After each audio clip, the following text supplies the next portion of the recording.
ग्वालियर 60वें स्थापना दिवस के मौके पर उपराष्ट्रपति जगदीप धनखड़ ने जीवाजी विश्वविद्यालय में जीवाजी राव सिंधिया की प्रतिमा का किया अनावरण। इस दौरान मध्य प्रदेश के मुख्यमंत्री डॉक्टर मोहन यादव, केंद्रीय मंत्री ज्योतिरादित्य सिंधिया सहित देश की कई दिग्गज हस्तियां एवं विश्वविद्यालय के अधिकारी कर्मचारी मौजूद रहे। कार्यक्रम संबोधन के दौरान महामहिम उपराष्ट्रपति जगदीप धनखड़ का भावुक और मजाकिया अंदाज भी देखने को मिला है। धनखड़ ने मुख्यमंत्री डॉक्टर मोहन यादव को मुख्यमंत्री नहीं बल्कि मनमोहक मुख्यमंत्री कहा। इसके बाद वे भावुक हो गए। धनखड़ ने कहा कि आज का दिन मैं कभी नहीं भूलूंगा, क्योंकि सिंधिया परिवार की थर्ड जनरेशन जो देश की राजनीति में है, लगातार संसद में बनी हुई है। मैं जब राजनीति में था, इसके साथ ही केंद्रीय मंत्री ज्योतिरादित्य सिंधिया ने कहा कि मेरे लिए भावुक क्षण है। उपराष्ट्रपति से मेरे स्वर्गीय पिताजी के संबंध थे। आपके नेतृत्व में और पीएम मोदी के कार्यकाल में एक नए युग की शुरुआत हो रही है। मेरे अजूबा दादा मध्य भारत के प्रमुख ने जीवाजी विश्वविद्यालय की शुरुआत 250 एकड़ में शुरू की थी। राजमाता ने भूमि पूजन किया था। ये केवल ज्ञान का केंद्र नहीं है, बल्कि अंतर्राष्ट्रीय स्तर पर शिक्षा जगत का संस्थान बन गया है। जो बीज 60 साल पहले बोया था, वो बट वृक्ष के रूप से तब्दील हो गई है। सीएम के मार्गदर्शन में देश की टॉप 10 यूनिवर्सिटी में शामिल हो गई है। संपूर्ण कार्यक्रम को लेकर क्या कुछ बोले जीवाजी यूनिवर्सिटी कुलपति अविनाश तिवारी। देखिए पूरी रिपोर्ट। आज का दिन मैं कभी नहीं भूलूंगा और कभी कल्पना नहीं की थी कि आज ऐसे कार्यक्रम में उपस्थित रहूंगा कि वो मेरे लिए सदा स्मरणीय रहेगा।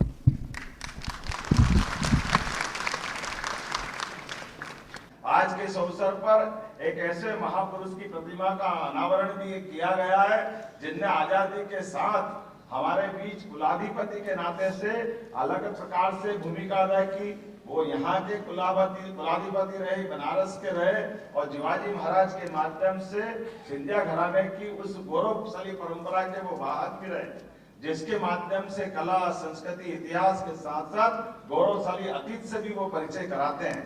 ऐसे में जीवाजी विश्वविद्यालय के कैंपस में उनका प्रतिमा का अनावरण हमारे सबके लिए एक अलग प्रकार के एक पाथे का काम भी करेगा और आपकी मौजूदगी से हमारी हिम्मत भी बढ़ेगी। और आज के युग में नई शिक्षा नीति 2020 के बलबूते पर जब ज्ञान विज्ञान के इस दायरे में हमारी परंपरागत संकायों की सीमाएं टूटी है, बीए, बीकॉम, बीएससी की परंपरागत सीमाओं को तोड़ करके ज्ञान के लिए आयु का संबंध भी खत्म हुआ है।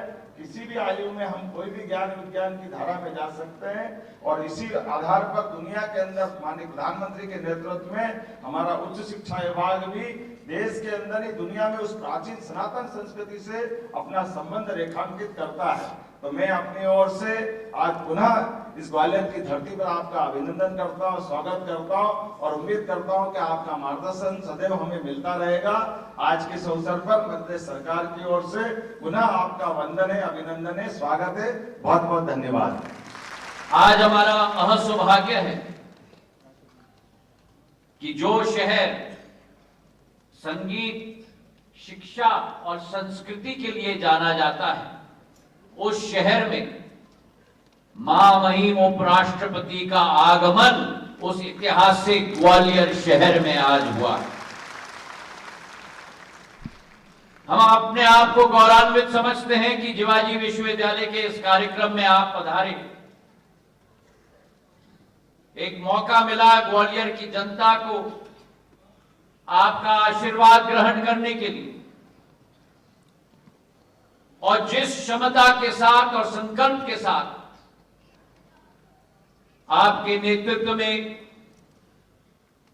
राज्यसभा केवल नहीं लेकिन देश में एक आधुनिक युग प्रधानमंत्री जी के द्वारा लाया जा रहा है, मैं मानता हूं कि सत्य में अमृत काल से शताब्दी काल का भारत का सफर एक सुनहरा युग बनने जा रहा है। मेरे भाइयों, हमारी संस्कृति में लिखा गया है कि विद्या ददाति विनयम विनयाद याति पात्र नाम।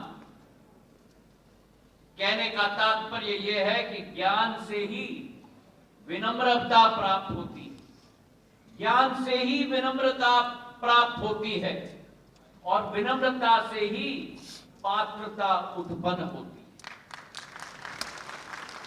और इसी सोच और विचार के साथ मेरे आजोबा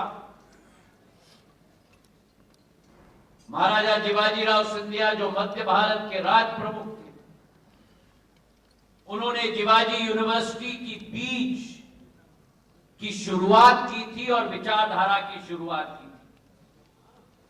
और आज ये जीवाजी यूनिवर्सिटी जो 250 एकड़ में स्थापित किया गया है, जो देश के राष्ट्रपति डॉक्टर सर्वपल्ली राधाकृष्णन और मेरी आजी अम्मा राजमाता विजयराजे सिंधिया जी के द्वारा जिस विश्वविद्यालय का भूमि पूजन किया गया था, आज ये हमारा विश्वविद्यालय एक केवल ध्यान का केंद्र नहीं है, एक केवल ज्ञान का केंद्र नहीं है, लेकिन उभरते हुए भारत का प्रतीक, अंतर्राष्ट्रीय स्तर पर एक नक्षत्र की तरह उभरता हुआ शिक्षा का संस्थान आज बन चुका है। मेरे भाइयों, ये इस क्षेत्र की तपोभूमि पुनः जागृत हुई है। मेरे लिए बहुत भावुक पल है ये, और हमारे उपराष्ट्रपति महोदय के लिए और सभी के लिए भावुक पल है। मैं बहुत पहले भी परिवार से जो है मुझे आशीर्वाद मिला था, और उसकी वजह से आज यह विश्वविद्यालय आगे बढ़ा है। जी, इस विश्वविद्यालय को तपोभूमि के रूप में जागृत करने के लिए पूरा सिंधिया परिवार का योगदान है। उन्होंने भूमि दान दी, धनराशि दान दी, और यही नहीं, अन्य शिक्षण संस्थान को भी उन्होंने आगे बढ़ाया। इसी में जीवाजी विश्वविद्यालय भी आगे बढ़ा है, और हम पूरी उम्मीद करते हैं कि हम किसी के उम्मीद पर भी पीछे नहीं हटेंगे, खरे उतरेंगे। आमंत्रित किया है उपराष्ट्रपति जी ने पार्लियामेंट में स्टूडेंट्स को, क्या कुछ कहा उन्होंने? वो तो आमंत्रित किया है छात्रों को कि ये देखें कि पार्लियामेंट कैसे चलता है, देश कैसे चलता है, हमारे युवा नागरिक भ्रमित न हो, वो जाने कि बिल कैसे बनते हैं, कानून कैसे बनता है, कानून कैसे पास होता है, और डेमोक्रेसी क्या है, ये सब चीजें फिर वहाँ उनको समझ में आएंगी। ये भी कहा कि न्योते में देरी नहीं करनी चाहिए। जी, किस तरह, क्या कुछ कहा उन्होंने? उनका ये मतलब था कि जल्दी से जल्दी छात्र यहाँ से जो हैं वहाँ पर जाएं, पॉलिटिकल साइंस के, पब्लिक एडमिनिस्ट्रेशन के, और भी जो छात्र हैं वहाँ जाएं और देखें कि किस तरह से पार्लियामेंट। तो आप जाएंगे अपने? बिल्कुल बिल्कुल जाएंगे, बिल्कुल जाएंगे। स्वीकार कर लिया? बिल्कुल, ठीक, धन्यवाद।